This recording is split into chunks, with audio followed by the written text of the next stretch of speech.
What's up, everyone? Welcome, YouTube family, to another video. We are back here at the Texas Tiny House Project.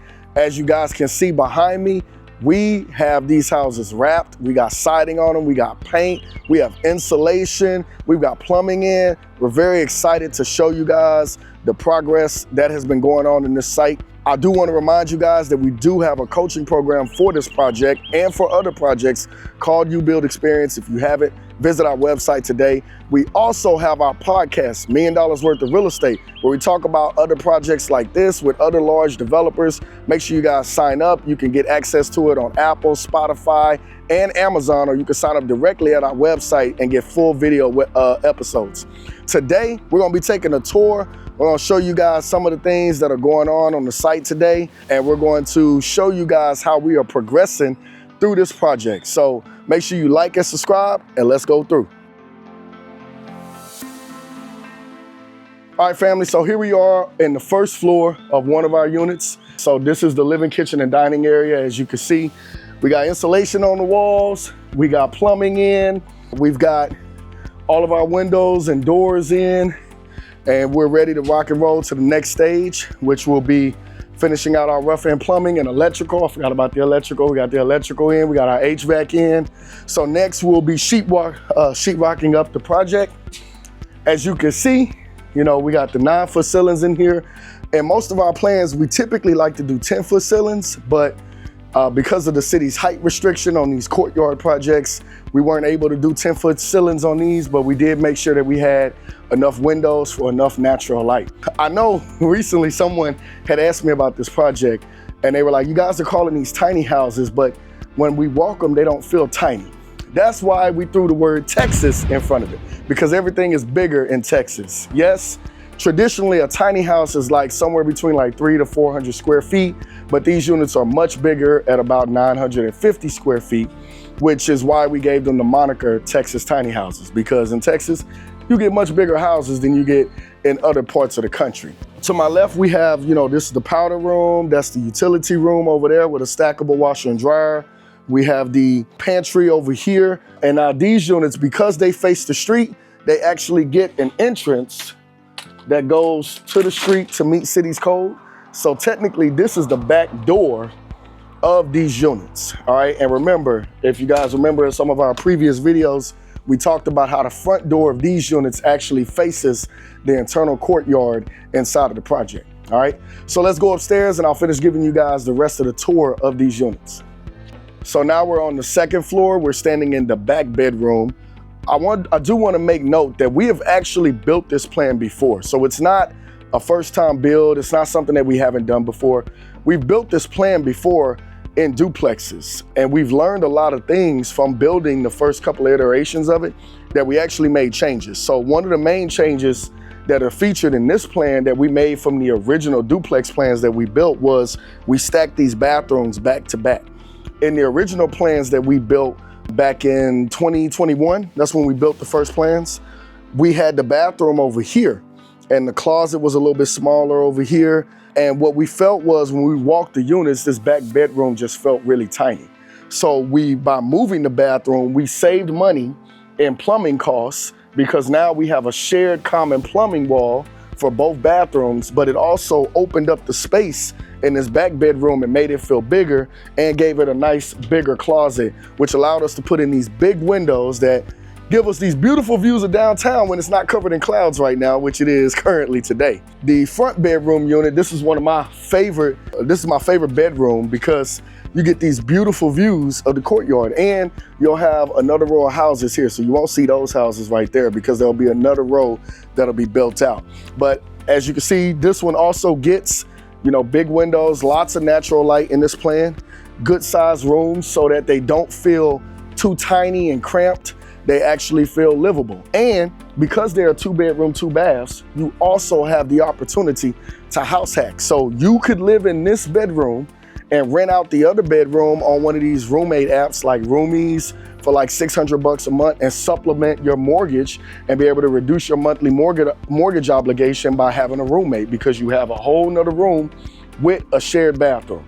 I do want to point out a mistake that we did have in this plan. This chase is not supposed to be here, okay? So what happened was our HVAC guys needed another drop point, and we didn't have one in this plan. So what we are going to do is we're going to push this bathroom over in the future plans and make sure that this chase is hidden behind the wall, because a properly designed chase should always be hidden, because once we cover these up with sheetrock, you should not be able to see it. But in this bedroom, you will be able to see it. Now, it's not too big of a deal because it is on this wall, which will be our bed wall, so it doesn't take away too much space, but it's just something that personally, I don't like when you can see AC chases, okay? I believe that AC chases should be hidden. They should be well placed. And that's why we spend a lot of time trying to anticipate where these guys may need chases when we're designing the plans, so that we can make sure that the homes flow and that there aren't any like bump outs or anything that you look at and be like, what's this weird wall here? So that's one of the mistakes that we made in this project, but you live and you learn as you continue to build, and you just keep going, man, you make it go. So another thing about the HVAC, in these projects, we have a 30-foot height restriction. That height restriction is measured either to the eave of the roof, the eave of a pitch roof, the top of a parapet wall, or the intersection of a wall and the roof or something. It's some other third thing that the city threw in there. So because we have these parapets on the outside with the modern look on these houses, the city measured our height restriction to the top of that parapet wall. And because we're in a flood zone and we're already elevated about 5 to 6 feet off the ground, it forced us to kind of design this roof to be very shallow. So this roof's like a 412 pitch. One of the things that I was concerned about is that we were not gonna have enough room to fit our AC unit in the attic. But as you can see, them jokers got up there and figured out how to get that AC unit in there and get all of the ductwork that we needed for this house. The only thing we had to do was move the water heater, because we had the water heater in the attic and we tried to use a short tank, but the AC unit took up most of the space, so we had to move the water heater to another location. And so we'll show that in a second. So this is actually, I told you guys earlier this was a pantry, but this is actually our new water heater location, because we were not able to fit that water heater in that small attic that you guys saw on the second floor. So now the water heater is going to be here, but that's no problem. We've got plenty of other little places where we can add extra storage in these units. As I told you guys before, 900 square feet or 950, 960 square feet is not as small as you think. I encourage you, we are having a field trip in May. So if you guys want to come out to the project and be able to walk through the units, by that time we'll have the driveway out, we'll have the courtyard area, putting up the finishes on that.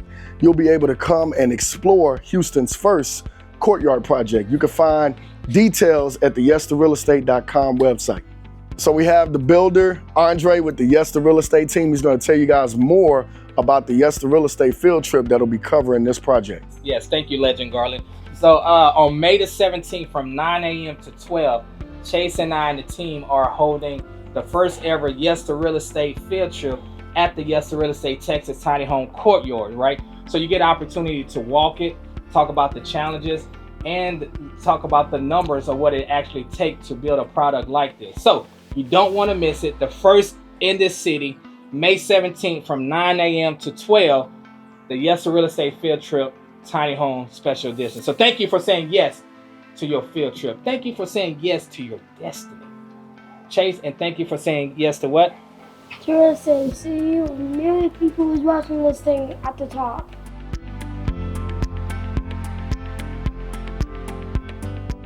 So thank you guys for watching this video. That is the tour today of the current status of our Texas Tiny House project here in the Houston area. If you're in the Houston area, we would love to work with you on your next project. You can visit middlehousingdesign.com to find a list of our stock plans, or contact us if you would like to custom design something. We also have courses. Our next course coming up May 3rd is the How to Read House Plans course, where we'll teach you guys how to read plans, because this is an essential skill for you to have if you are a builder. Follow us on all social medias. You can find us on Pinterest, Instagram to keep up with us. And I also encourage you to sign up for our weekly newsletter that we put out, where we dish out development tips, stock plan announcements, and you also get early access to any new offerings that we have in our project. Also, guys, make sure you like, subscribe, comment, and follow. I love reading all you guys' comments, love responding to everything, and I thank you guys for all of your support and all of the views. See you guys.